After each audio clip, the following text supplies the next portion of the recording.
Hello class, আজকের লেকচারে আমরা সলিউশন চ্যাপ্টারের একটা অধ্যায় যেটাকে বলা হয় সলিউবিলিটি বা দ্রাব্যতা সেই সম্পর্কে একটু আলোচনা করব। তাহলে আজকের টপিক হলো সলিউবিলিটি বা যেটাকে বাংলায় বলা হয় দ্রাব্যতা। সলিউবিলিটি বা যাকে আমি বলি দ্রাব্যতা। আচ্ছা, জিনিসটা কি একটু বুঝে নাও। জিনিসটা হচ্ছে, ধরো কোনো একটা পদার্থ, সেটা কোনো একটা জিনিসে ডিজলভ হবে। কোনো একটা পদার্থ ধরো কোনো একটা জিনিসে ডিজলভ হবে।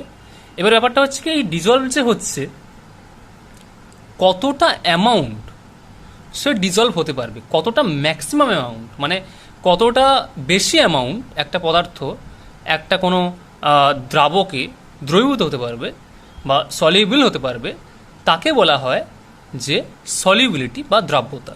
মানে যদি ইংলিশে লিখি আমি, তাহলে লিখব যে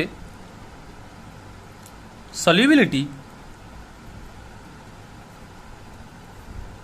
of a substance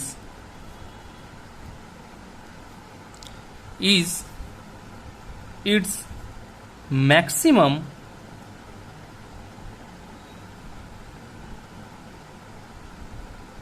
amount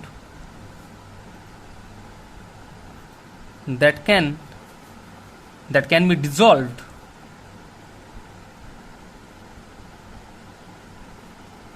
in a specified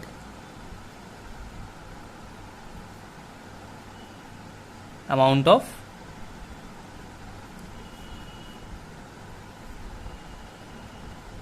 solvent. অর্থাৎ একটা সলভেন্ট বা একটা দ্রাবকের মধ্যে একটা কোনো পদার্থ, মানে যেটা বেসিক্যালি দ্রাব্য, সেটা কতটা বেশি পরিমাণে দ্রবীভূত হতে পারবে, মানে কতটা ম্যাক্সিমাম অ্যামাউন্টে সেটা দ্রবীভূত হতে পারবে কোনো একটা পার্টিকুলার বা স্পেসিফাইড কোনো একটা দ্রাবকে, সেই অ্যামাউন্টটাকে বলা হচ্ছে দ্রাব্যতা। ঠিক আছে? হ্যাঁ, এবার ব্যাপারটা হচ্ছে, তুমি বাংলায় যাদের অসুবিধা হচ্ছে, বাংলায় নর্মাল বইতে ডেফিনেশন দেওয়া আছে, দেখে নাও, আর এখানে বুঝে নাও। ঠিক আছে? বাংলা ইংলিশ করে পড়াচ্ছি, এখানে বুঝে নাও। আর বাংলা এমনি ডেফিনেশন বা সংজ্ঞা তো দেওয়াই আছে দ্রাব্যতার, বইতে খুঁজলে পেয়ে যাবে। ওটা নিজেরাই মানে ওখান থেকে নোটস করে নিতে পারো। ঠিক আছে? তাহলে মানে ব্যাপারটা কী হলো, একটা দ্রাব্য যেটা কতটা বেশি পরিমাণে একটা দ্রাবকে দ্রবীভূত হতে পারে। মানে আমি বললাম যে ধরো 10 ml জল নিয়েছো, তাতে আমি চিনি ঢালছি আস্তে আস্তে। আমি দেখছি যে ম্যাক্সিমাম 5 গ্রাম চিনি এই 10 ml জলে দ্রবীভূত হতে পারে বা সলিউবল হতে পারে। তাহলে চিনির দ্রাব্যতা কত হবে? 5 গ্রাম বাই 10 ml, মানে 0.5 গ্রাম পার ml। বা যদি আমি লিটার করে দিতাম তাহলে লিটারে আসতো। আচ্ছা, তাহলে এই হচ্ছে তোমাদের হচ্ছে দ্রাব্যতা। ঠিক আছে? দ্রাব্যতার ইউনিট বেসিক্যালি হয় গ্রাম পার লিটার, মানে ম্যাক্সিমাম ক্ষেত্রে গ্রাম পার লিটারটা দ্রাব্যতার ইউনিট হিসেবে ইউজ করা হয়। আচ্ছা, এবারে আমি বললাম যে এই দ্রাব্যতা ব্যাপারটা, এটা বিভিন্ন রকম পদার্থের ক্ষেত্রে হতে পারে, বিভিন্ন রকম সাবস্টেন্সের ক্ষেত্রে হতে পারে। ঠিক আছে? আমাদের সিলেবাসে যেটা আছে সেখানে আমি দুটো জিনিস পড়ব। একটা কি পড়ব? একটা হচ্ছে সলিউবিলিটি অফ, মানে প্রথমে আমি পড়বো যে সলিউবিলিটি অফ একটা সলিড, বলে দিই সলিড ইন আ লিকুইড। 2 নম্বর আমি পড়ব যে solubility of gas in a liquid. অর্থাৎ কি? অর্থাৎ কঠিন পদার্থের তরলে দ্রবীভূত হওয়া আর কোনো গ্যাসীয় পদার্থের তরলে দ্রবীভূত হওয়া। তাহলে এই দুটো জিনিস আমি হচ্ছে পড়ব। ঠিক আছে, মানে কোনো একটা কঠিন পদার্থ তরলে দ্রবীভূত হচ্ছে, সেখানে তাহলে দ্রাব্যতা কেমন হবে হবে। আর কোনো একটা গ্যাসীয় পদার্থ কোনো একটা তরলে দ্রবীভূত হচ্ছে, বা কোনো একটা গ্যাসিয়াস সাবস্টেন্স কোনো একটা লিকুইডে সলিবল হচ্ছে, তাহলে তার সলিবিলিটি কীভাবে হবে। আচ্ছা, এইগুলো পড়তে গেলে আমাকে দেখতে হবে যে সলিবিলিটি কী কী জিনিসের উপর ডিপেন্ড করে। ঠিক আছে, যে তাহলে আমি লিখবো, পয়েন্ট করে দেবো যে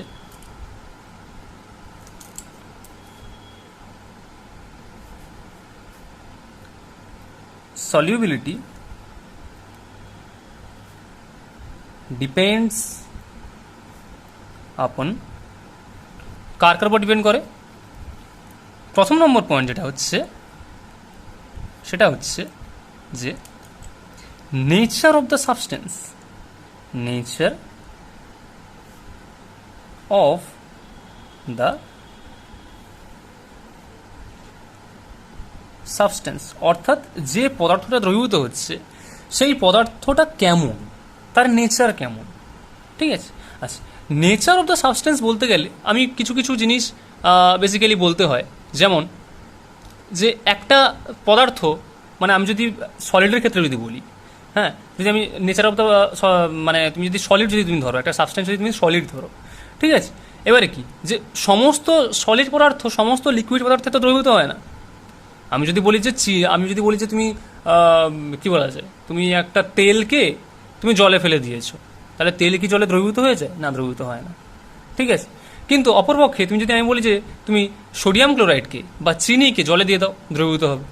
তুমি যদি সুগার, অর্থাৎ তুমি যদি সোডিয়াম ক্লোরাইড, মানে সরি, নুনকে তুমি যদি জলে দিয়ে দাও, তাহলে সেটা দ্রবীভূত হবে। তুমি যদি সুগার বা তুমি যদি চিনিকে তুমি যদি জলে দিয়ে দাও, তাহলে সেটা কী হবে? সেটা দ্রবীভূত হবে। ঠিক আছে, তেমন হবে আবার ন্যাপথালিন, অ্যানথ্রাসিন, এই জিনিসগুলো কিন্তু আবার জলে দ্রবীভূত হয় না।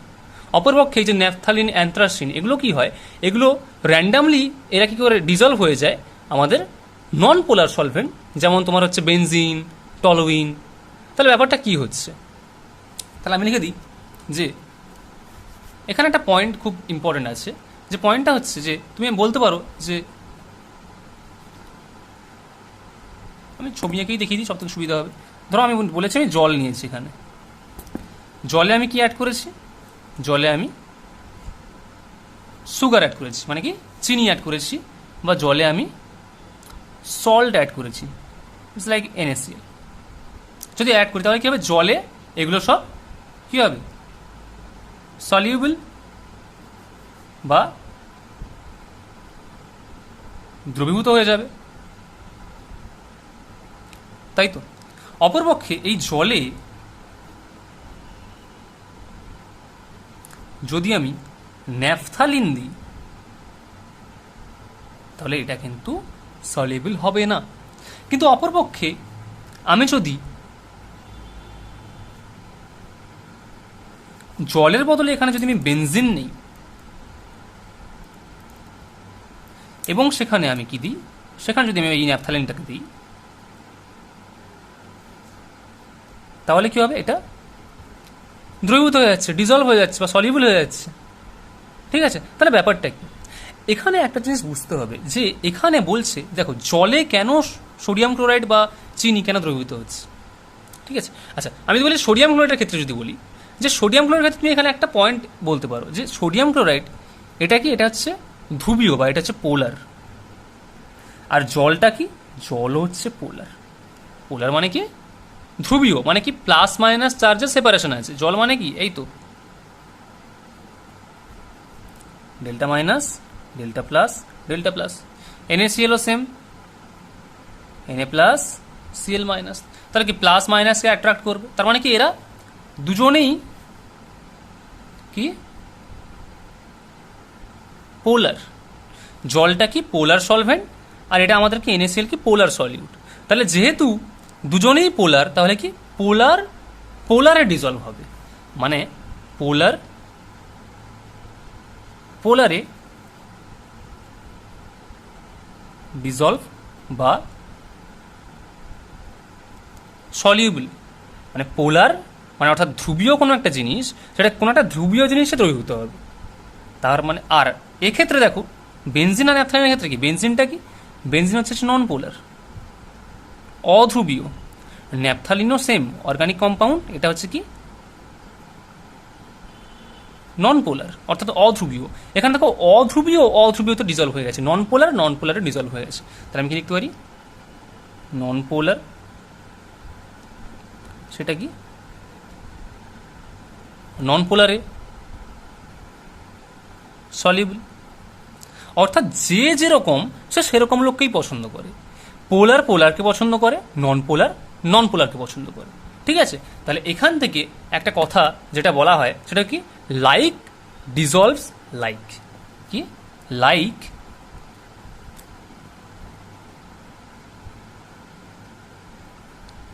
Dissolves like. তার মানেটা কি, যে যে জিনিসটা যেটা সে সেরম জিনিসে ডিজলভ হয়। ঠিক আছে, যে জিনিসটা যেটা সে সেরম জিনিসেই কিন্তু ডিজলভ হয়েছে। ক্লিয়ার? আমি পেজ উল্টাই। ঠিক আছে, আচ্ছা এবারে একটা ঘটনাকে কনসিডার করো। একটা ঘটনা আমি বলছি যে, ধরো আমি বললাম যে তুমি একটা সলভেন্ট নিয়েছো বা একটা দ্রাবক নিয়েছো, দ্রাবকে তুমি কিছু সলিড পার্টিকেলস বা সলিড দ্রাবক মানে কঠিন, সলিড সলিউট বা যেটাকে দ্রাব বলা হয়। কীরকম দ্রাব? সলিড মানে কঠিন, কঠিন দ্রাব দিয়েছো। ঠিক আছে, তাহলে কি হয়? তাহলে প্রথমে দ্রাবকগুলো আসে এভাবে, অনেকগুলো দ্রাব কি হয়, এই সলিউশন যদি তোমার যদি দ্রাবকে যদি সে সলিউবল করতে পারে, তারা যদি লাইক হয়, একই রকম হয়, তাহলে কি করবে এরা একে অপরকে, মানে এই যে তোমার যে এই যে তোমার দ্রাবকটা ছিল বা তোমার যে সলভেন্টটা যেটা ছিল, সেই সলভেন্টটা কি করবে, সলিডগুলোকে কি করবে, ডিজলভ করে ফেলবে। ঠিক আছে, তাহলে কি হবে, যে সলিডগুলো যখন সলিউবল হয়ে যায় ইন সলভেন্ট, এই প্রসেসটাকে কি বলে, এই প্রসেসটাকে বলে তোমার ডিজোলিউশন। ঠিক আছে, এই প্রসেসটাকে তোমার কি বলে, এই প্রসেসটাকে বলা হচ্ছে ডিজোলিউশন। ডিজোলিউশন।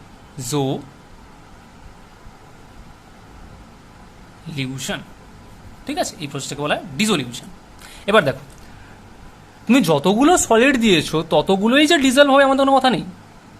যতগুলো সলিড দিয়েছো ততগুলো যে দ্রবীভূত হয়ে যাবে এরকম তো কোনো কথা নেই।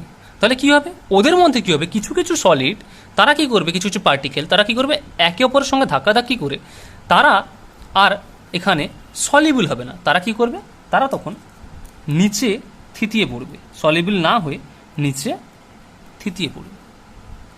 এই যে যেগুলো নিচে থিতিয়ে পড়লো, এই যে প্রসেসটা হলো, এটাকে বলা হয় ক্রিস্টালাইজেশন বা কেলাসীকরণ। ক্রিস্টালাইজেশন বা কেলাসীকরণ। ঠিক আছে, মানে কি, তুমি কিছু সলিড, কিছু কঠিন পদার্থ একটা তরল পদার্থের মধ্যে তুমি দিয়েছো, তার মধ্যে ম্যাক্সিমাম কঠিন পদার্থ মানে সলিউবল হয়ে গেল, সেটাকে আমি কি বলছি, ডিজলিউশন। যখন সলিউবল হয়ে গেল, আর সবগুলো তো সলিউবল হলো না, তাহলে কিছু পদার্থ তো থেকে গেল, এক্সট্রা থেকে গেল, সেগুলো সলিউবল হতে পারছে না। কেন হতে পারছে না, তারা পরস্পরের সঙ্গে ধাক্কাধাক্কি করে মোটামুটি তারা এক্সট্রা হয়ে গেছে বেসিক্যালি। তো তারা কি করেছে, পাত্রের নিচে থিতিয়ে পড়েছে। সেই প্রসেসটাকে কি বলবো, ক্রিস্টালাইজেশন বা কেলাসীকরণ। ঠিক আছে, আচ্ছা বলছে এমন একটা সিচুয়েশন চলে আসে, ধরো এমন এইরকম এই প্রসেসটা হতে হতে এমন একটা সিচুয়েশন চলে আসে যেখানে আমাদের এই ডিজলিউশন প্রসেস, অর্থাৎ যেটা তোমার দ্রবীভূত হওয়ার যে ক্ষমতাটা, দ্রবীভবন, এটাকে আমি বলতে পারি যে দ্রবীভবন, এটা যখন ইকুইলিব্রিয়ামে চলে আসে কার সঙ্গে, কেলাসীকরণের সাথে, অর্থাৎ ক্রিস্টালাইজেশন।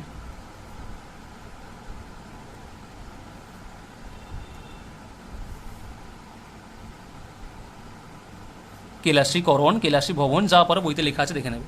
ঠিক আছে, তাহলে যখন দ্রবীভবন আর কেলাসীকরণ অর্থাৎ ডিজলিউশন আর ক্রিস্টালাইজেশন, অর্থাৎ এই দুটো প্রসেস মানে দ্রবীভূত হচ্ছে আর নিচে পড়েও যাচ্ছে, তাহলে এই দুটো প্রসেস যখন তারা কি করবে, যখন তারা একই রেটে হবে, অর্থাৎ তারা সমান হারে, মানে কি, যে যতগুলো পদার্থ দ্রবীভূত হলো ঠিক ততগুলো পদার্থ কি হলো, কেলাসী ভবন হলো। অর্থাৎ যে পরিমাণ পদার্থ যে সময়ে যে পরিমাণ পদার্থ এখানে দ্রবীভূত হচ্ছে, ঠিক সেই পরিমাণ পদার্থ যদি কেলাসীকরণ হয় তখন কি হয়, তখন সিস্টেমটা কি একটা ইকুইলিব্রিয়ামে চলে আসে। এই ইকুইলিব্রিয়ামটা মানেটা কি? এর মানেটা হচ্ছে যে যে নাম্বার অফ, আচ্ছা এনও ফুল স্টপ মানে কিন্তু নাম্বার অফকে শর্টকাটে লেখা হয় এনও ফুল স্টপ। আমি বলতে পারি যে নাম্বার অফ সলিড পার্টিকেলস, অর্থাৎ দ্রাব অণুগুলো going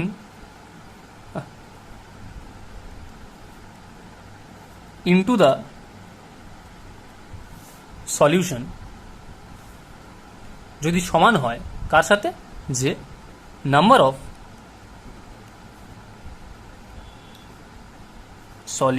solute particle separated out from the separated out, আমি এটা লিখব।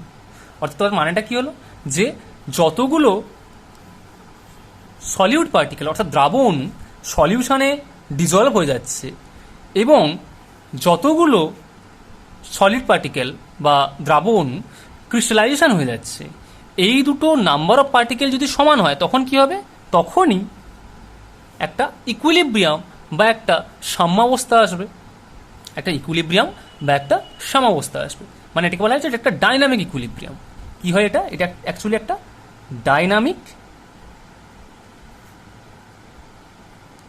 ইকুইলিব্রিয়াম তৈরি হয়। অর্থাৎ ডাইনামিক ইকুইলিব্রিয়াম মানে প্রসেস সবসময় চলতে আছে মানে কি, মানে যতগুলো নাম্বার অফ সলিড পার্টিকেল আমার সলিউশনে দ্রবীভূত হয়ে যাচ্ছে ততগুলো number of solid particle crystallization হয়ে যাচ্ছে, এটা চলতেই আছে। এই জন্য বলা হয় একটা ডাইনামিক ইকুইলিব্রিয়াম। তাহলে যখন ডাইনামিক ইকুইলিব্রিয়াম যখন রিচ হয় তখন মানে তখন কি হয় ব্যাপারটা, তখন হচ্ছে এই যে সলিউট প্লাস সলভেন্ট, এটা সলিউশন,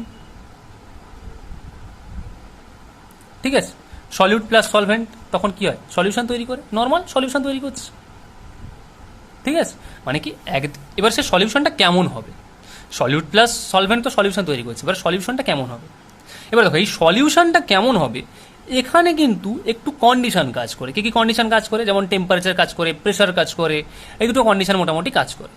তাহলে টেম্পারেচার প্রেশারটা বেসিক্যালি আমি ইন ডিটেলসে একটু পরে যাচ্ছি কি করে টেম্পারেচার আর প্রেশারটা কাজ করে, ঠিক আছে। আমি আপাতত এই যে সলিউশন যেগুলো করাচ্ছি তার একটু প্রকারভেদটা বলে দিই, যে কি কি সলিউশন তুমি এখান থেকে করতে পারো। মানে এই যে ব্যাপারগুলো যা দেখছো, এই যে প্রসেসটা যেটা দেখছো, এর উপরে সলিউশনকে কিছু ভাগে ভাগ করা হয়েছে।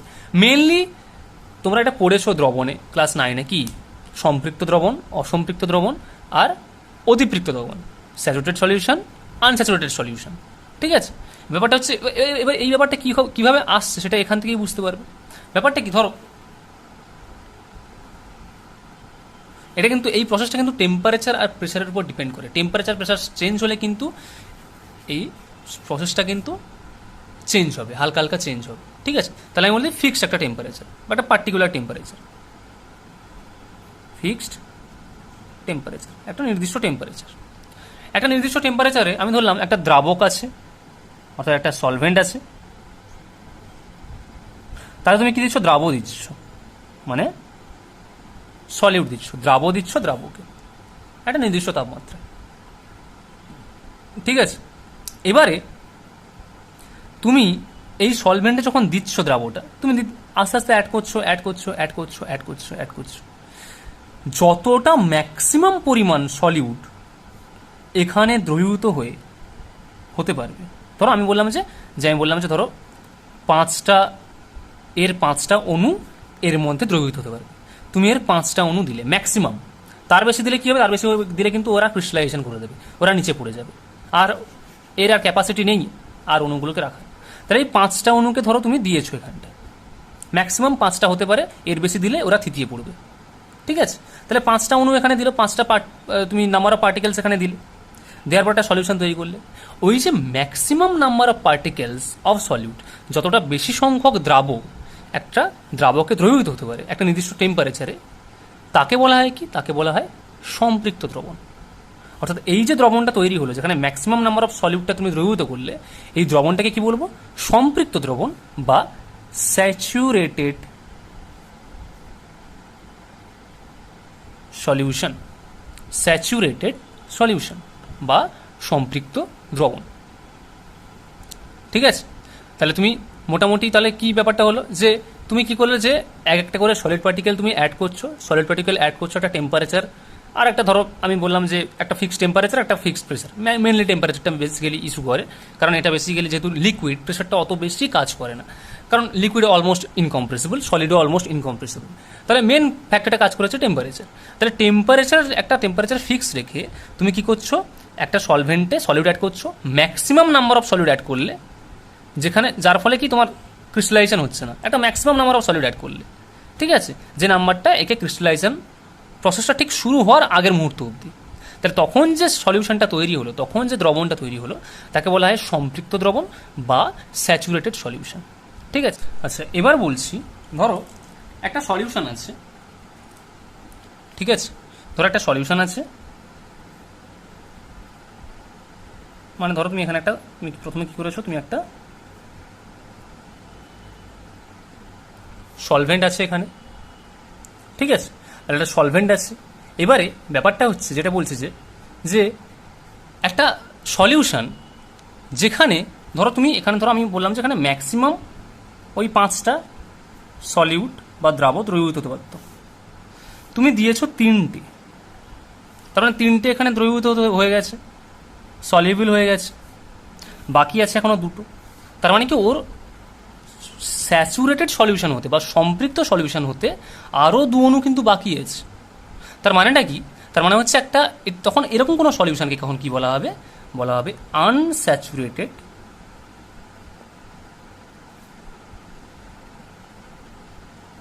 সলিউশন বা অসম্পৃক্ত দ্রবণ। আনস্যাচুরেটেড সলিউশন বা অসম্পৃক্ত দ্রবণ। অর্থাৎ কি, ও আরও চাই, ও হচ্ছে আরও ও পেলে ও তখন সম্পৃক্ত হওয়ার চেষ্টা করতো, বাট ও আর পাচ্ছে না, ওখানে কম অ্যামাউন্টের সলিউট আমি দিয়েছি, 5টা দরকার আমি 3টে দিয়েছি, কথার কথা। ঠিক আছে, তাহলে সেরকম সলিউশনকে আমি কি বলবো? সেরকম দ্রবণকে আমি কি বলবো? অসম্পৃক্ত দ্রবণ। ঠিক আছে, বোঝা গেল? আচ্ছা, এবারে ব্যাপারটা হচ্ছে যেটা কি, যে যে একটা সলিড, একটা মানে সলিউট, সেটা এবারে তুমি যদি এখন বলো যে নেচার বলে তুমি এই কথাগুলো বলতে পারো, ঠিক আছে, মানে তুমি যদি নেচার যদি বলা হয়, তাহলে তুমি এইগুলো বলতে পারো যে নর্মাল কোনো একটা তুমি ওই পোলার নন পোলার একটা বলতে পারো, যে পোলার জিনিস পোলারে ডিজলভ হয়, নন পোলারে ডিজলভ হয়। ঠিক আছে, আচ্ছা, কোনো সলিউশনের প্রকারভেদ বলে দিতে পারো, 2খানা প্রকারভেদ, আমি এই দুটো বলতে পারি, স্যাচুরেটেড সলিউশন, আনস্যাচুরেটেড সলিউশন। ঠিক আছে, এগুলো বলতে পারি। আচ্ছা, নেক্সট যে ফ্যাক্টরটা কাজ করছে তাকে আমি বলছি টেম্পারেচার ফ্যাক্টর।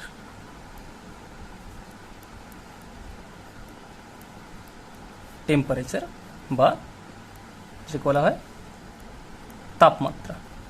ঠিক আছে, অর্থাৎ টেম্পারেচার বা তাপমাত্রার উপরে কি করে আমার কোনো পদার্থের সলিবিলিটি বা দ্রাব্যতা সেটা ডিপেন্ড করবে।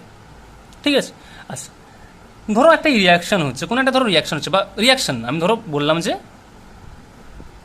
ওয়ান কাইন্ড অফ রিয়াকশন, ধরো আমি বললাম যে এখানে একটা সলভেন্ট ছিল, দ্রাবক ছিল, আমি তাতে কিছু সলিউট বা দ্রাব্য দিচ্ছি, এবং আমি প্রসেসটাকে বলছি, প্রসেসটা হচ্ছে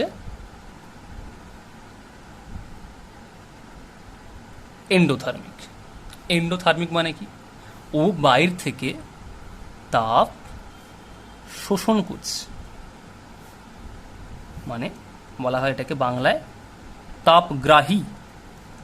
প্রসেসটা কি হচ্ছে? প্রসেসটা হচ্ছে তাপগ্রাহী, মানে ও বাইরে থেকে তাপ নিচ্ছে, যেখানে বলতে পারি কি delta H is greater than 0। কি বলতে পারি? Delta H is greater than 0।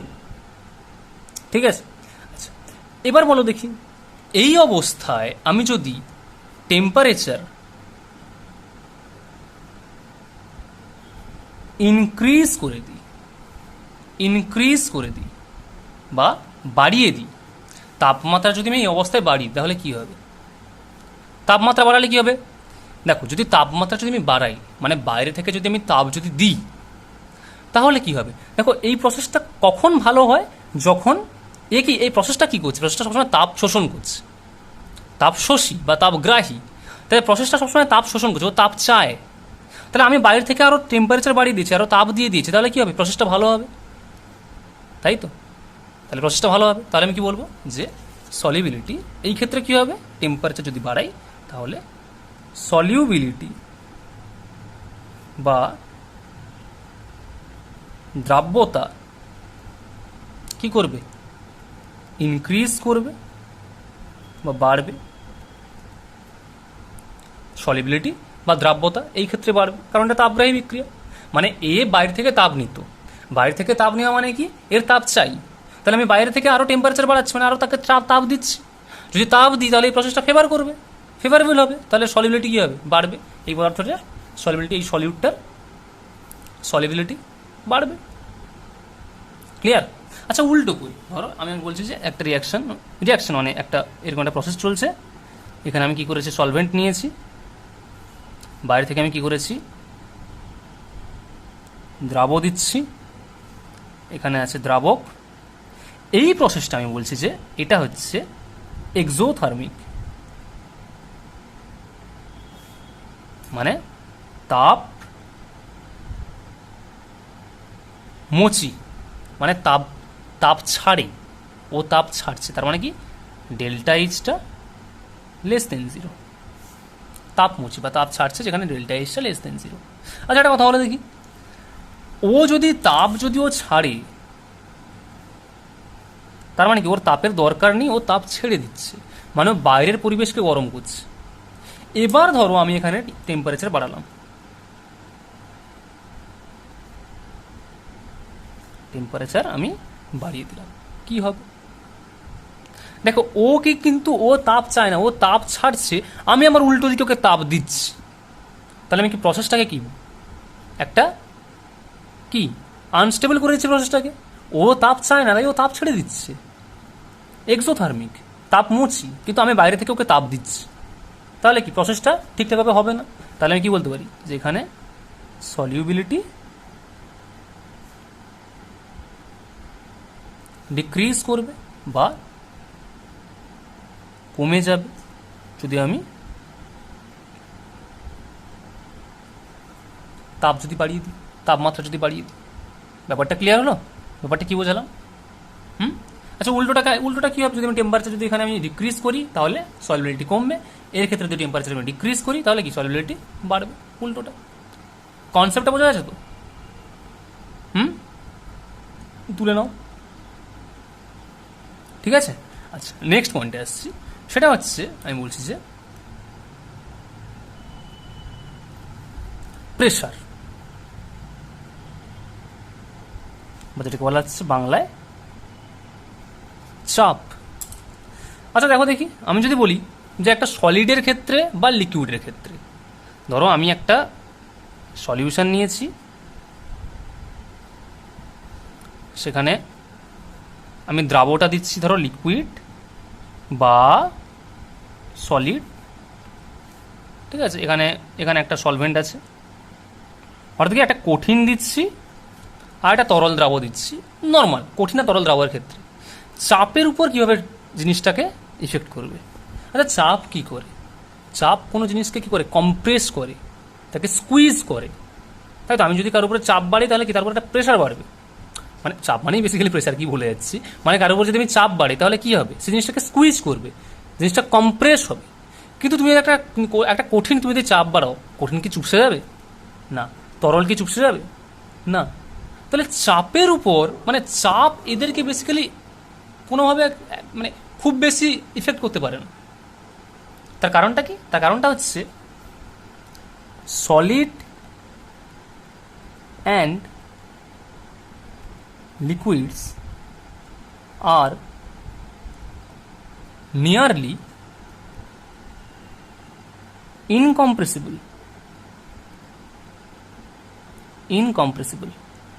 Incompressible মানে যাকে কম্প্রেস করা যায় না, যাকে স্কুইজ করা যায় না, যার ফলে কি? যার ফলে চাপের মোটামুটি কোনো ইফেক্ট এইদের উপর থাকবে না তরল আর গ্যাসের জন্য, তরল আর কঠিনের জন্য। কিন্তু আমি যদি এখানে গ্যাস ইউজ করি তখন থাকবে, কারণ গ্যাসকে চাপ দিয়ে আমি জানি কি ডাল্টনের ল সব তো বলেছি, বয়েলের ল, চার্লসের ল, চাপের উপর ইফেক্ট করে, তাই তো? চাপ বাড়ালে গ্যাসের আয়তন কমে যায়, স্কুইজ হয়ে যায়, গ্যাসটা স্কুইজ। তাহলে গ্যাস যদি হয়, গ্যাস যদি কোনো একটা লিকুইড যদি সলিবল যদি হয়, তখন কি হবে? তখন কিন্তু একটা সমস্যা হবে, তখন কিন্তু চাপ বাড়ালে একটা সমস্যা হবে। ঠিক আছে? তাহলে গ্যাসের ব্যাপারটাও সব সেম। মানে তুমি যদি বলো যে গ্যাসের ক্ষেত্রে সলিবিলিটি কীভাবে হবে, আমি যদি বলি যে নেচার অফ দ্য সাবস্টেন্স, ওই একই রকম, পোলার নন পোলার দিয়ে বলতে পারো। ঠিক আছে? আমি যদি বলি যে ইফেক্ট অন টেম্পারেচার, ওই একই রকম। একটা গ্যাস দ্রবীভূত হচ্ছে, যদি এক্সোথার্মিক হয় বা এন্ডোথার্মিক হয়, একই রকম হবে। কিন্তু আমি যদি বলি প্রেশার, সেটা কিন্তু লিকুইড আর সলিডের ক্ষেত্রে কিন্তু হবে না, কিন্তু গ্যাসের ক্ষেত্রে কিন্তু প্রেশারের একটা কাজ আছে। ঠিক আছে? তাহলে সেটা কি দেখছি, আমি পেজ উল্টাচ্ছি। আচ্ছা,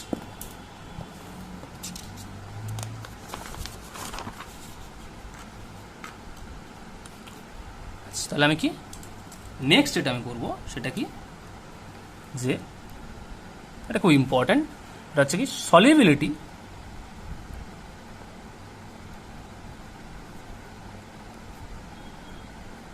অফ গ্যাস ইন লিকুইড। অর্থাৎ একটা গ্যাস একটা তরলে দ্রবীভূত হচ্ছে, তার দ্রাব্যতা কীরকম হবে। একটা গ্যাস তরলে দ্রবীভূত হওয়া মানে কি, একটা বাস্তব উদাহরণ বলো। এই যে আমাদের যে ওশিয়ান বা আমাদের যে তোমার সমুদ্রে কি আছে, সমুদ্রে মাছেরা কি করে শ্বাসকার্য চালাচ্ছে, জলে থাকে, জলে তো কি করে শ্বাসকার্য চালাবে, কারণ আমরা জানি বাতাসে অক্সিজেন থাকে না, বাতাসে অক্সিজেন থাকে, কিন্তু এই অক্সিজেনটা কি হয়, জলে দ্রবীভূত হয়ে যায়। যখন জলে দ্রবীভূত হয় তখন কি করে, মাছ কি করে জল থেকে অক্সিজেন নেয়।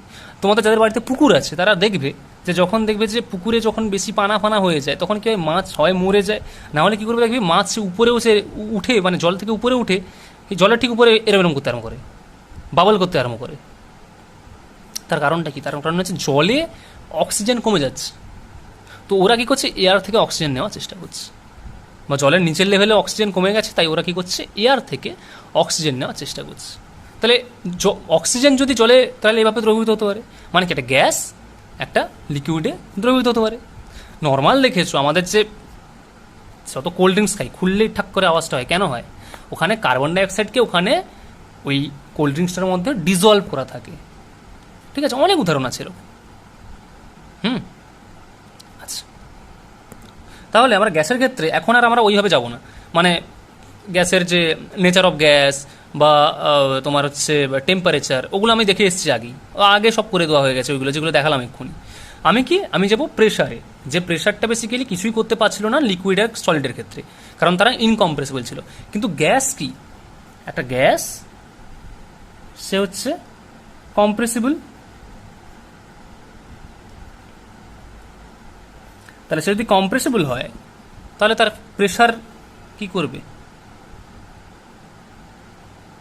তার উপর একটা ইফেক্ট দেবে, তাই তো? সেটা কিভাবে দিচ্ছে সেটা আমি একটুখানি দেখি। ঠিক আছে? আচ্ছা, ধরো আমি বললাম যে নর্মাল একটা জিনিস বোঝো, যে তুমি একটা পাত্র নিয়েছো, যে পাত্রের উপরে তুমি একটা পিস্টন রেখেছো, যে পিস্টনটাকে তুমি উপর আর নিচে নামাতে পারো। ঠিক আছে? আচ্ছা, পাত্রে তুমি সলভেন্ট দিয়েছো, একটা দ্রাবক দিয়েছো, আর তুমি কি করেছো, দ্রাবক হিসাবে তুমি এখানে কিছু গ্যাস দিয়ে দিয়েছো।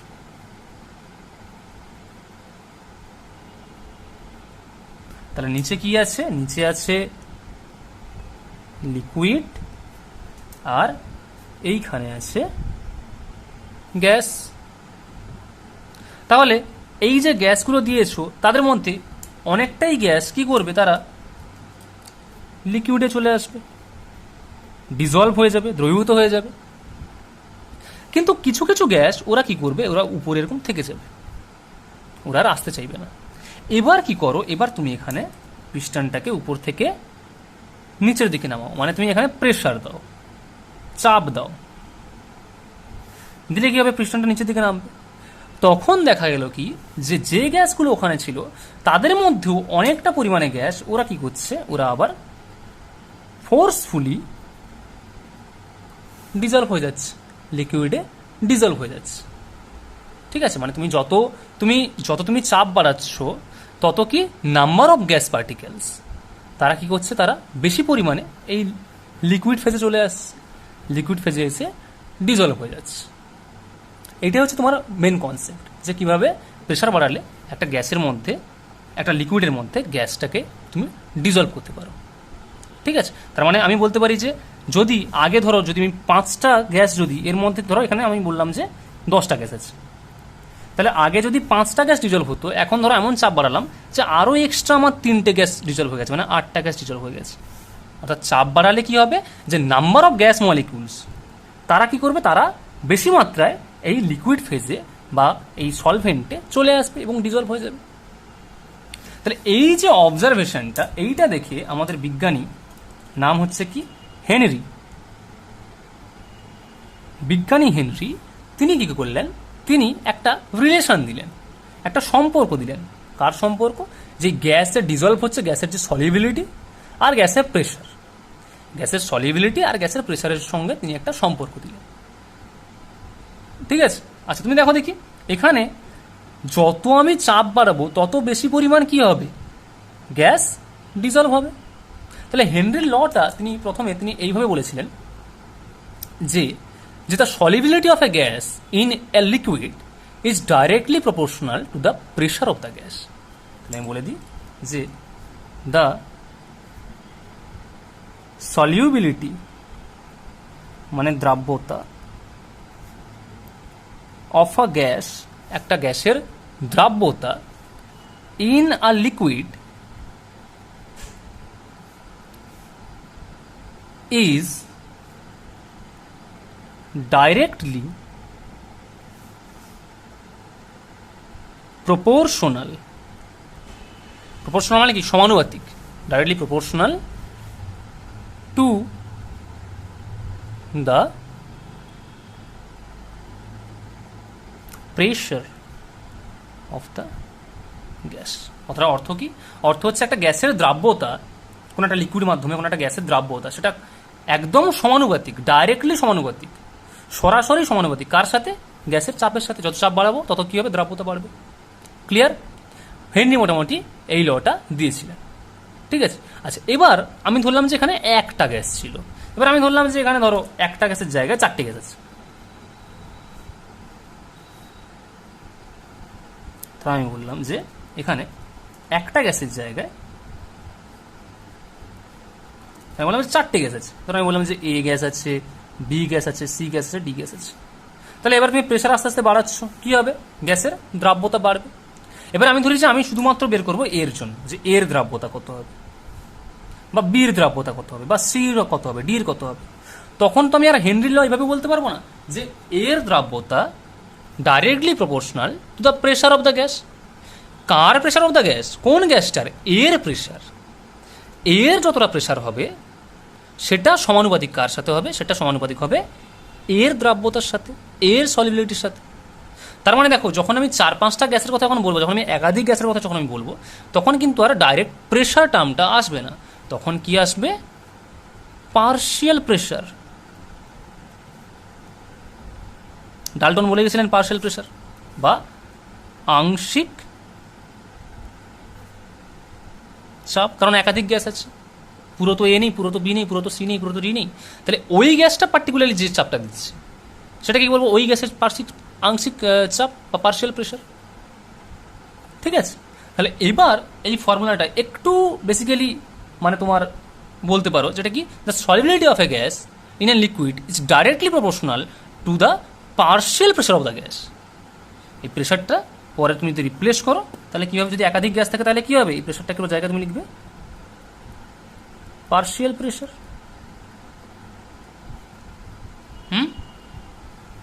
ক্লিয়ার, এগুলো বোঝা গেছে তো? আচ্ছা এবার একটা কনসেপ্ট বোঝো, আমি বলছি যে গ্যাসের দ্রাব্যতা, আচ্ছা দ্রাব্যতা মানেটা কি, আমি বললাম দ্রাব্যতা বেড়েছে, তার মানেটা কি, দ্রাব্যতা বেড়েছে তার মানেটা হচ্ছে যে যত সংখ্যক দ্রাব্য অণু দ্রবীভূত হয়েছে। যদি 5টা দ্রাব্য অণু যদি দ্রবীভূত হয় তাহলে একরকম দ্রাব্যতা, যদি 10টা দ্রাব্য অণু যদি দ্রবীভূত হয় তাহলে আরেক রকম দ্রাব্যতা, যদি 15টা দ্রাব্য অণু দ্রবীভূত হয় তাহলে আরেক রকম দ্রাব্যতা। মানে কি দ্রাব্যতা আস্তে আস্তে বাড়ছে। তাহলে আমি বলতে পারি কি number of moles of the gas সেটা কি দ্রাব্যতার সাথে কি বলতে পারি প্রপোর্শনাল, তাই তো? যে দ্রাব্যতা যত বেশি হবে সেটাই কি, সেটাই হচ্ছে number of moles of gas. যত বেশি মোল অফ গ্যাস দ্রবীভূত হচ্ছে তার মানে ওই গ্যাসের দ্রাব্যতা তত তত বেশি হচ্ছে। তার মানে আমি এটাকে এইখানে এই জায়গাটা রিপ্লেস করতে পারি যে নাম্বার অফ, এটাকে এইভাবে বলা যায় যে নাম্বার অফ মোলস হিসাবেও বলা যায়। আচ্ছা, তাহলে নাম্বার অফ মোলস সেটা কি, সেটা আমি বলতে পারি যে এটা প্রায় ইকুইভ্যালেন্ট কার সাথে হচ্ছে, সলিবিলিটি। এবার যদি একাধিক যদি গ্যাস থাকে তাহলে নাম্বার অফ মোলসটা কী হয়ে যাবে, মোল ফ্র্যাকশন হয়ে যাবে। তখন তো আর একটা নাম্বার দুটো নাম্বার বলতে পারবো না, মোল ফ্র্যাকশন হয়ে যাবে। আমি 4টের মধ্যে কটা বেসিক্যালি, মানে ধরো চারটে ছিল, সেটা মানে যতটা বেশি তোমার মোল ফ্র্যাকশন বেশি হবে, মানে ধরো একটা সলিউশনে ধরো মোল ফ্র্যাকশন তোমার বেশি, একটা গ্যাসে ধরো মোল ফ্র্যাকশন বেশি, তার মানে কি গ্যাসটা বেশি মাত্রায় আছে, তাই তো? ধরো একটা লিকুইডে একটা গ্যাস ডিজলভ হয়ে গেছে, অনেকগুলো গ্যাস ডিজলভ হয়ে গেছে, যে পরিমাণ গ্যাস ডিজলভ হয়ে গেছে তার মধ্যে যে গ্যাসের মোল ফ্র্যাকশন বেশি হবে মানে কি সেই গ্যাসটা ওই লিকুইডে বেশি পরিমাণে আছে। তার মানে তুমি মোল ফ্র্যাকশনটাকে তুমি বেসিক্যালি প্রপোর্শনাল করে দিতে পারো। কার সাথে করে দিতে পারো? গ্যাসের পার্শিয়াল প্রেশারের সাথে। গ্যাসের পার্শিয়াল প্রেশার আগে কি ছিল, আগে ছিল কি গ্যাসের এই আংশিক চাপ, সেটা প্রপোর্শনাল টু কার সাথে ছিল, সলিউবিলিটি। এখন আমি কি বললাম, সলিউবিলিটির জায়গায় কি করলাম, মোল ফ্র্যাকশন। তাহলে আমি বলতে পারি যে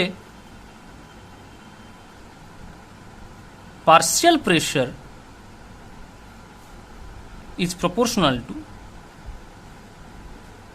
mole fraction, তাই তো? Partial pressure is proportional to mole fraction. ব্যাপারটা বোঝা গেছে কি? পার্শিয়াল প্রেশারটা কার সাথে, যত বেশি পার্শিয়াল প্রেশার ছিল একটা গ্যাসের তত বেশি গ্যাসটা কি হতো, সলিউবল হতো, বা তার সলিবিলিটি তত বেশি বাড়তো। এবার সলিবিলিটি মানে কি, গ্যাসে যতটা পরিমাণ, যত সংখ্যক গ্যাস আছে, যত পরিমাণ গ্যাস আছে, এবার সেটাকে আমি কীভাবে লিখবো, মোল বা মোল ফ্র্যাকশন। একাধিক গ্যাস থাকলে মোল ফ্র্যাকশন। তখন আমি কী করবো, এই মোল ফ্র্যাকশন সলিবিলিটির জায়গায় করে দেবো আমি মোল ফ্র্যাকশন। তাহলে পার্শিয়াল প্রেশারকে যদি আমি স্মল পি ধরি, this is proportional to mole ফ্র্যাকশনকে আমি এক্স দিয়ে লিখলাম। তাহলে এটাকে আমি কনস্ট্যান্ট যদি তুলতে হয় তাহলে কী লিখবো, পি ইকুয়াল টু একটা কনস্ট্যান্ট চলে আসবে, তার কি কনস্ট্যান্টটাকে আমি লিখছি কে এইচ ইন্টু এক্স, যেখানে এই কে এইচটাকে বলা হচ্ছে হেনরির ধ্রুবক বা হেনরির কনস্ট্যান্ট। মানে এটাকে তুমি বলতে পারো যে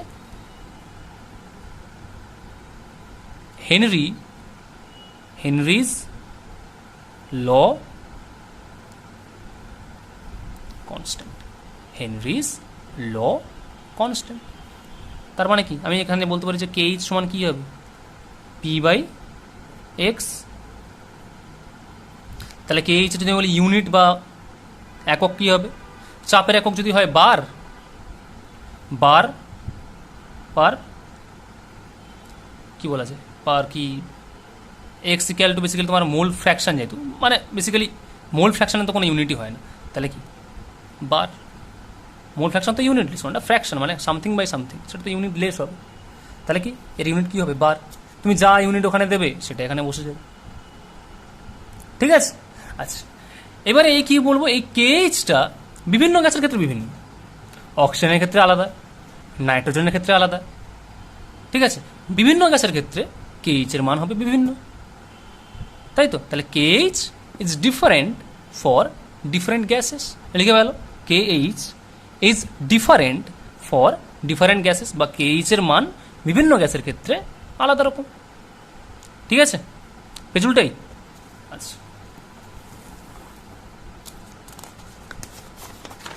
নেক্সট, তাহলে আমি এখান থেকে কি ফর্মুলা পেলাম, ফর্মুলা পেলাম হচ্ছে পার্শিয়াল প্রেশার অর্থাৎ P equal to K H into x. এবার ধরো আমি একটা গ্রাফ করলাম এখান থেকে, যার আমি ওয়াই অ্যাক্সিসে রাখলাম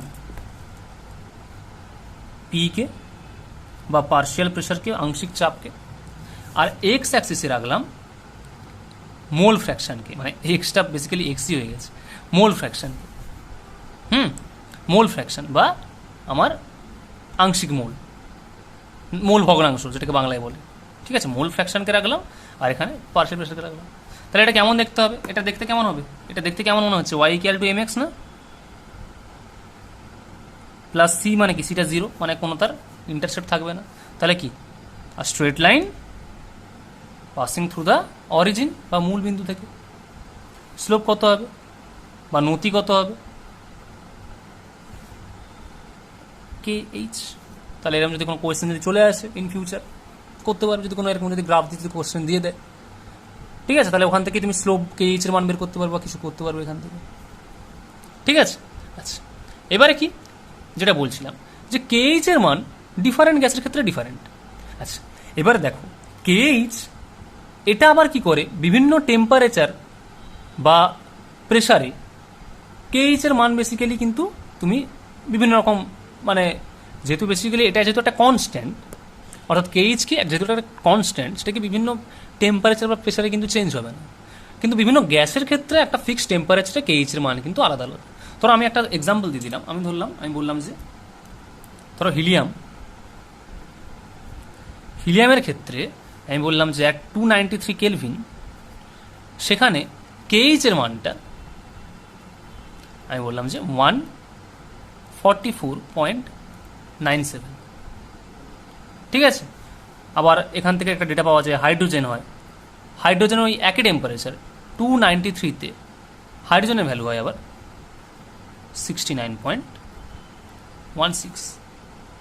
অর্থাৎ কি, বিভিন্ন গ্যাসের ক্ষেত্রে একটা নির্দিষ্ট টেম্পারেচারে কিন্তু কেএইচ এর ভ্যালু কিন্তু চেঞ্জ হচ্ছে আস্তে আস্তে, কেএইচ এর ভ্যালু কিন্তু চেঞ্জ হবে আস্তে আস্তে, ঠিক আছে।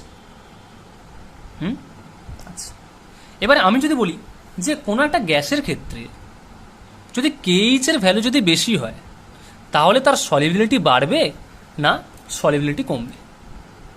একটা গ্যাসের ক্ষেত্রে আমি যদি বলি যে কেএইচ এর মান যদি বেশি হয়, তাহলে সলিবিলিটি বাড়বে না সলিবিলিটি, একটা ধরো আমি একটা গ্যাসের একটা পার্টিকুলার প্রেশার ধরে নিয়েছি, ধরো একটা গ্যাসের একটা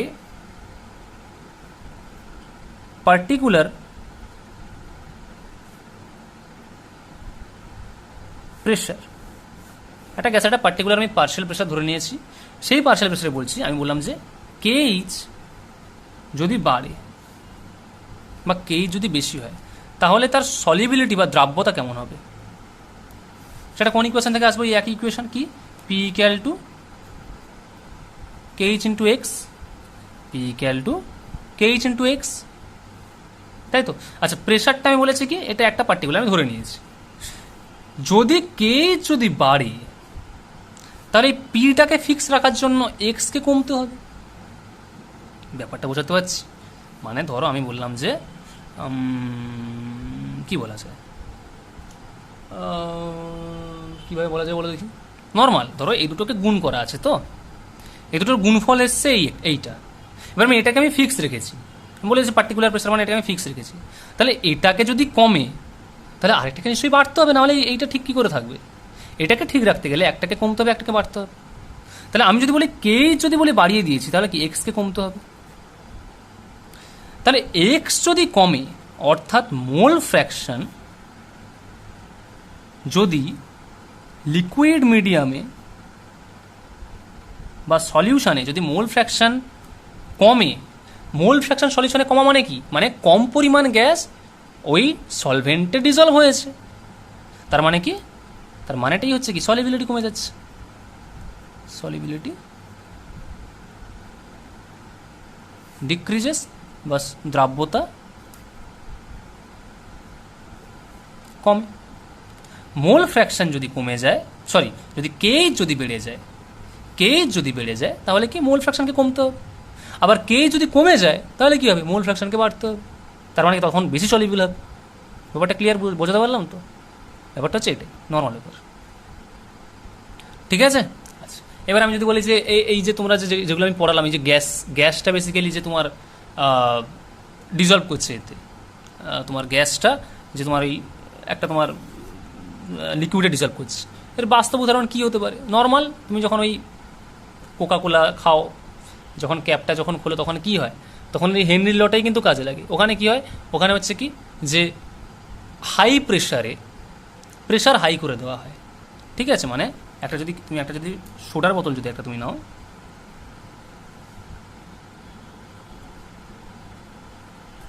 এখানে কি করে একটা সোডা বা কোল্ড ড্রিঙ্ক রাখা হলো, এখানে কি করা হয়, কার্বন ডাইঅক্সাইডকে দেওয়া হয়। নর্মাল দিলে কার্বন ডাইঅক্সাইড ভালো দ্রবীভূত হবে না, ওকে কী করা হয়, হাই প্রেশার দেওয়া হয়, ঠিক আছে? অর্থাৎ এই প্রেশারটা হচ্ছে হাই হয়ে যায়, ঠিক আছে? যখন হাই প্রেশার যখন দেওয়া হয়, তাহলে এটা যদি বাড়ে তাহলে এগুলোকে বাড়তে হবে, তার মানে এক্সকেও বাড়তে হবে। হাই প্রেশার দেওয়া মানে কি, পি বাড়লে, এই যে গ্রাফ থেকে দেখো, যদি পি যদি আস্তে আস্তে বাড়ে তাহলে দেখো এক্সও কিন্তু আস্তে আস্তে বাড়ছে, পি বাড়ছে এক্স বাড়ছে, নর্মাল হেনরি ল। তাহলে হেনরি লয়ের অ্যাপ্লিকেশনটা হচ্ছে এটা, যে পার্শিয়াল প্রেশার বাড়ালে বেশি মানে তুমি যত কার্বন ডাইঅক্সাইড ঢুকে তুমি যত প্রেশার দেবে তত বেশি কার্বন ডাইঅক্সাইড এর মধ্যে চলে আসবে, তত বেশি ওই ফুসফাস ঢুসঠাস আওয়াজটা তত বেশি হবে, খেলে তত বেশি ঢেকুর উঠবে। আমরা তো ওটাই চাই যে কোল্ড ড্রিঙ্কসের বেশি ঝাঁঝ বেশি, এটা নর্মাল কনসেপ্ট। তার মানেটা কি, যে ওখানে যত খুব পরিমাণ বেশি চাপ দিয়ে গ্যাসটাকে তোমার করা আছে, ডিজলভ করা আছে, ঠিক আছে? আচ্ছা, আবার অনেকের হয় কি জানো তো, এই যারা পাহাড়ে যারা ঘুরতে যায়, তারা দেখো যদি পাহাড়ে তারা যদি খুব উঁচুতে যদি উঠে যায় না, তখন তাদের কী হয় বলো দেখি, তখন তাদের বেসিক্যালি শ্বাসকষ্ট হতে আরম্ভ করে, বা তাদের বেসিক্যালি মানে কিছু কিছু অসুবিধা হয়। সেগুলো হয় কেন? দেখো পাহাড় মানে তো অনেকটা উঁচু, আর উপরের দিকে গেলে আমি কি জানি, উপরের দিকে গেলে প্রেশার কমে যায়। দেখো আমাদের রক্তে কি, আমরা যখন শ্বাসকার্য করি তখন আমাদের কি রক্তে কি হয়, অক্সিজেনটা কি হয়, ডিজলভ হয়ে চলে যায়। মানে আমি এয়ার থেকে অক্সিজেন নিচ্ছি, সেটা কি করছে, আমাদের ফুসফুসে যাচ্ছে, লাংসে যাচ্ছে, লাংস থেকে কি করছে, যে ওই অক্সিজেনটা ব্লাডে চলে যাচ্ছে, ডিজলভ হয়ে ব্লাডে চলে যাচ্ছে। তাহলে যত বেশি অক্সিজেন ডিজলভ হবে তত বেশি আমাদের ভালো শ্বাসকার্য চলবে। এবার যদি অক্সিজেনের ডিজলভটা যদি কমে যায়, মানে আমি যে শ্বাসটা যেটা নিচ্ছি সেটা যদি আমার যদি মানে রক্ত যদি ভালোভাবে যদি নিতে না পারে, ওই অক্সিজেনটাকে যদি নিতে যদি না পারি, অর্থাৎ অন দ্য আদার হ্যান্ড মানে কি অক্সিজেনের যদি ডিজলভেশনটা বা সলিবিলিটিটা যদি রক্তে যদি কমে যায়, তখন কী হবে, তখন শ্বাসকষ্ট হবে। যখন পাহাড়ে উঠি তখন কী হয়, প্রেশার কী হয় বা চাপ কী হয়, চাপ হচ্ছে কমে যায়। তাহলে কি, যদি চাপ যদি কমে যায় তাহলে এটা কমে গেলে এগুলো সব কমবে, এক্সও কমে গেল, এটা তো কনস্ট্যান্ট, এটার কথা ছেড়ে দাও, এক্সও কমে গেল। তাহলে এক্স যদি কমে যায়, তার মানে কি, এক্স কমে যাওয়া মানে কি, মোল ফ্র্যাকশন কম মানে কি, কম পরিমাণ গ্যাস মলিকিউলস কি করবে, লিকুইড মিডিয়ামে যাবে। তার মানে কি সলিবিলিটি বা দ্রাব্যতা কমে যাবে, কার, ওই গ্যাসটার। মানে কি অক্সিজেন রক্তে তখন কম দ্রবীভূত হবে। যখন অক্সিজেন রক্তে কম দ্রবীভূত হবে তার মানেটা কি, রক্তে বেশি অক্সিজেন যাচ্ছে না, মানে শ্বাসকষ্ট হবে। ক্লিয়ার ব্যাপারটা? তাহলে এই কিছু কিছু হেনরিজ লয়ের কিছু কিছু অ্যাপ্লিকেশান আছে যেগুলো মোটামুটি করতে পারবে, ঠিক আছে? হেনরিজ লয়ের কিছু কিছু অ্যাপ্লিকেশান তুমি এখান থেকে মোটামুটি করতে পারবে। আচ্ছা, এটা প্রেশার বললাম। এবারে আমি যদি বলি, পেজ উল্টাচ্ছি, হ্যাঁ, টেম্পারেচারটা একটু বলে দিই এখানে। এখানে গ্যাসের ক্ষেত্রে হালকা টেম্পারেচারটা বলে দিই। তাহলে গ্যাসের ক্ষেত্রে যে গ্যাস যে তোমার লিকুইডে দ্রবীভূত হচ্ছে, এর ক্ষেত্রে টেম্পারেচারও একটা ইফেক্ট করে। টেম্পারেচার বা তাপমাত্রা কি করে, ধরো আমি বললাম যে একটা গ্যাস ধরো দ্রবীভূত আছে, এখানে ভেতরে অনেক গ্যাস দ্রবীভূত আছে। এবার আমি কি করলাম, আমি কি করলাম, টেম্পারেচার আস্তে আস্তে বাড়ালাম, আমি কিছু একটা দিয়ে এখানে হিট করে দিচ্ছি। তো আমি টেম্পারেচার আস্তে আস্তে আমি বাড়িয়ে দিচ্ছি, ঠিক আছে? তাহলে একটা গ্যাস এখানে ডিজলভ আছে, আমি কি করছি, টেম্পারেচারটাকে আমি আস্তে আস্তে বাড়িয়ে দিচ্ছি। এবারে টেম্পারেচার যদি আস্তে আস্তে বাড়াই তাহলে কি হবে, তাহলে এই যে গ্যাসগুলো যেগুলো আছে, টেম্পারেচার বাড়ানো মানে কি, গ্যাস এর মধ্যে একটা এনার্জি যাচ্ছে, তাপ দিচ্ছে মানে একটা এনার্জি যাচ্ছে। তাহলে এই যে গ্যাসের যে মলিকিউলগুলো যেগুলো এখানে দ্রবীভূত হয়েছিল, তাদের কি, তাদের কাইনেটিক এনার্জি আস্তে আস্তে বাড়ছে, তাই তো? তাদের কাইনেটিক এনার্জি আস্তে আস্তে বাড়ছে, তারা তখন কি করবে, তারা তখন উপর দিকে আসতে আরম্ভ করবে। তাহলে কি এখানে একটা চান্স থাকে, কি চান্স থাকে, যে গ্যাসগুলো দ্রবীভূত হয়েছিল সেই গ্যাসগুলো টেম্পারেচার দিলে সেই গ্যাসগুলো কিন্তু সলিউশন থেকে কিন্তু বেরিয়ে যেতে পারে, ঠিক আছে, তার মানে কি আমি যদি গ্যাসে যদি আমি কি টেম্পারেচার মানে এই অবস্থায় যদি আমি টেম্পারেচার যদি বাড়াই তাহলে কি হবে, গ্যাসের সলিউবিলিটি কি হবে, ডিক্রিজ করে যাবে বা কমে যাবে, এরকম একটা চান্স থেকেই যায়, তাই তো। তাহলে আমি যদি টেম্পারেচার যদি আস্তে আস্তে আমি বাড়াই তাহলে কি হবে, যে গ্যাসগুলো আস্তে আস্তে বেরোতে আরম্ভ করবে, বেরোতে আরম্ভ করা মানে কি সলিবিলিটি আস্তে আস্তে কমে যাবে। তাহলে এটা হলো টেম্পারেচার ইফেক্ট নর্মাল, ঠিক আছে। আর বাকি টেম্পারেচার ইফেক্ট বলতে গেলে আগেই করিয়েছি লিকুইড আর গ্যাসের ক্ষেত্রে, লিকুইডের ক্ষেত্রে আগেই তো করানো হয়েছে। লিকুইড আর গ্যাসের ক্ষেত্রে যেরকমভাবে টেম্পারেচার হবে, মানে লিকুইড আর সলিডের ক্ষেত্রে সেরকমভাবে গ্যাসেরও হবে, কি যদি এক্সোথার্মিক প্রসেস যদি হয়, যদি এই প্রসেসের ক্ষেত্রে আমি যদি বলি যে টেম্পারেচার বাইরে থেকে দিচ্ছে, ধরো আমি এখানে গ্যাসটা সলিবল আছে, দ্রাব্যতা আছে, এখানে আমি যদি বলি ডেল্টা এইচটা ইজ গ্রেটার দেন 0, মানে এন্ডোথার্মিক, মানে কি ও তাপ বাইরে থেকে নিচ্ছে, তাহলে ওখানে যদি আমি টেম্পারেচার যদি আমি আস্তে আস্তে বাড়িয়ে দিই তাহলে কি সলিবিলিটি বাড়বে, কারণ ও তো তাপ নিচ্ছে, ওই আগের মতো বলতে পারো। আবার একটা ক্ষেত্রে কি বলতে পারি যে ডেল্টা এইচ লেস দেন যদি 0 হয়, মানে কি এটা হচ্ছে এন্ডোথার্মিক, একদম আগের মতো একই জিনিস। এটা exothermic, delta H less than 0, তাহলে ডেল্টা এইচ লেস দেন 0 মানে কি ও কী করছে, তাপ ছাড়ছে। এবার ধরো আমি এখানে টেম্পারেচার বাড়িয়ে দিলাম, মানে ও তাপ ছাড়ছে আর আমি ওকে তাপ আবার দিচ্ছি, তাহলে কী হবে, প্রসেসটা ভালো হবে না। তাহলে এখানে কী করবে, সলিবিলিটি বা দ্রাব্যতা কী হবে, সেটা কমে যাবে, একই রকম, ঠিক আছে। এইরকম পুরো প্রসেসটা এরকম বলতে পারছে। এটা বেসিক্যালি এটা হচ্ছে মেন কারণ। আর একটা কারণ আমি যেটা সাইডে বলে রাখলাম, যদি ধরো কোনো একটা গ্যাস ডিজলভ আছে, যারা হিট দিয়ে দিলে তাহলে কী হতে পারে, যে গ্যাসগুলো লিকুইড থেকে বেরিয়ে যেতে পারে, কাইনেটিক এনার্জি পেয়ে গেছে, গতিশক্তি পেয়ে গেছে, ও কী করে ধাক্কাধাক্কি করে লিকুইড থেকে বেরিয়ে যেতে পারে। যদি লিকুইড থেকে বেরিয়ে যায় তাহলে কী হবে, গ্যাসের সলিবিলিটি কমে গেল, মানে কি নাম্বার অফ মোলস বা মোল ফ্র্যাকশন এখানে কমে গেল গ্যাসটার, তাহলে কী হবে, ওই গ্যাসের সলিবিলিটি আস্তে আস্তে কমে গেল। এই হচ্ছে মোটামুটি তোমাদের সলিবিলিটি সংক্রান্ত কথাবার্তা এখানে বলা হলো, ঠিক আছে। তাহলে আজকের এই অবধি থাক। নেক্সট লেকচারে আমরা কি করব, আমরা ভেপার প্রেশার বা বাষ্পচাপ নিয়ে আমরা কথাবার্তা বলবো, আর আমরা কি কলিগেটিভ প্রপার্টি নিয়ে একটু কথাবার্তা বলবো, যে কলিগেটিভ প্রপার্টি কাকে বলা হয়, ঠিক আছে। চলো আজকের এই অবধি থাক, চলো।